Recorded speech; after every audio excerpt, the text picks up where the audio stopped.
नमस्कार, मैं हूं प्रशांत भारद्वाज और आप देख रहे हैं न्यूज रूम पोस्ट।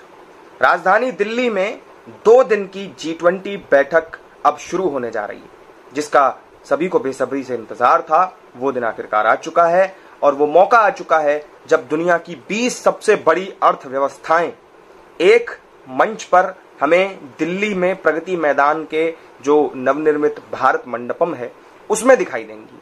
सारी तैयारियां पहले ही मुकम्मल हो गई थी।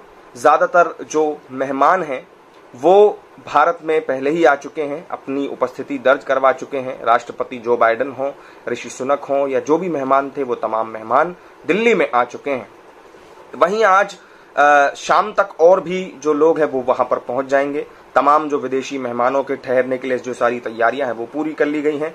सुरक्षा, स्वास्थ्य समेत जो अन्य गतिविधियां हैं उनको भी दुरुस्त कर लिया गया है। उधर दूसरी तरफ इस बैठक को लेकर के सियासी माहौल भी जो है तरोताजा बना हुआ है। जहां कुछ लोग इसे मोदी सरकार की उपलब्धि बता करके रेखांकित कर रहे हैं, वहीं कुछ लोग हैं जो इसे एक सामान्य परिघटना बताकर सरकार की उपलब्धि बताने वाले लोगों को जो है वो जवाब दे रहे हैं। लेकिन इस बीच G20 की बैठक से एक दिन पहले यानी कि 7 सितंबर को पूर्व प्रधानमंत्री मनमोहन सिंह ने इंडियन एक्सप्रेस को, जो अंग्रेजी अखबार है, उसको एक इंटरव्यू में दिया और उसमें इस बैठक को लेकर के कई सारी अहम बातें कही हैं। उसके अलावा उन्होंने इस महत्वपूर्ण दौर में भारत की भूमिका को भी रेखांकित किया। तो चलिए जानते हैं, आपको बताते हैं कि मनमोहन सिंह ने अपने इस इंटरव्यू में क्या कुछ कहा है। मनमोहन सिंह ने इस बात पर जोर देते हुए कहा कि मौजूदा वैश्विक परिदृश्य में भारत की भूमिका काफी अहम हो जाती है। जिस तरह से रूस यूक्रेन के बीच युद्ध का सिलसिला चल रहा है, एक धड़ा युद्ध के खिलाफ है तो दूसरा युद्ध का मौन समर्थन कर रहा है, ऐसी स्थिति में भारत की भूमिका बहुत अहम है। पूर्व प्रधानमंत्री ने आगे कहा कि भारत के लिए विकास को लेकर हम सभी आशावादी हैं और हमारा यही आशावादी रवैया हमारे देश के विकास का कारक बनेगा। इस बीच पूर्व प्रधानमंत्री ने 2008 के आर्थिक मंदी का हवाला देते हुए कहा कि G20 ने उस दौर में अहम भूमिका निभाई थी जिसके लिए इस संगठन की तारीफ की जानी चाहिए। मनमोहन सिंह ने मेगा G20 बैठक से पहले जो इंटरव्यू दिया है उसमें यह भी कहा है कि भारत ने अपने संप्रभु और आर्थिक हितों को पहले स्थान पर रखकर सही समय पर काम किया, यानी प्राथमिकता में रखा, और साथ ही शांति की अपील भी की है। उन्होंने घरेलू राजनीति के लिए विदेश नीति का उपयोग करने पर भी सावधानी जताई है। पूर्व प्रधानमंत्री ने आगे कहा है कि विदेश नीति उनके समय की तुलना में घरेलू राजनीति से कहीं अधिक महत्वपूर्ण हो गई है। दलीय राजनीति के लिए कूटनीति का प्रयोग करते समय संयमित रहना जरूरी था।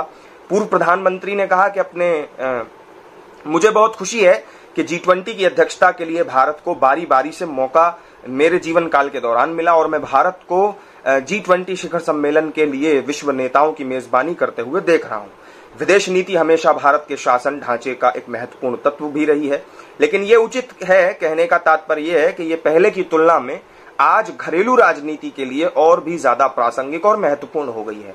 जबकि जो दुनिया में भारत की स्थिति है वो घरेलू राजनीति में एक मुद्दा होनी चाहिए।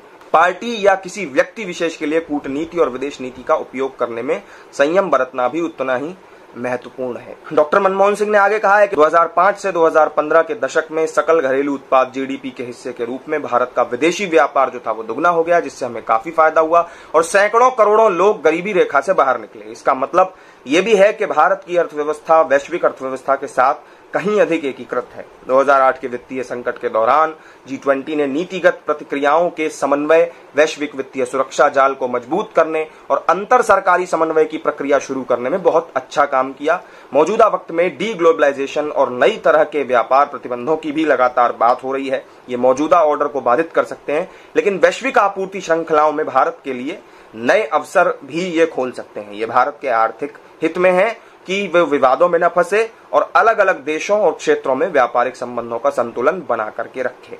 तो ये वो तमाम बातें थीं जो पूर्व प्रधानमंत्री डॉक्टर मनमोहन सिंह ने अपने इस इंटरव्यू में कही हैं। आप उनकी बातों से कितना सहमत हैं, कमेंट करके हमें जरूर बताएं। वीडियो अगर अच्छी लगी हो तो लाइक और शेयर कर दें और चैनल को अगर सब्सक्राइब नहीं किया हो तो जरूर कर लें। फिर मिलेंगे एक नई वीडियो में नई जानकारी के साथ। तब तक के लिए मुझे दीजिए इजाजत। नमस्कार।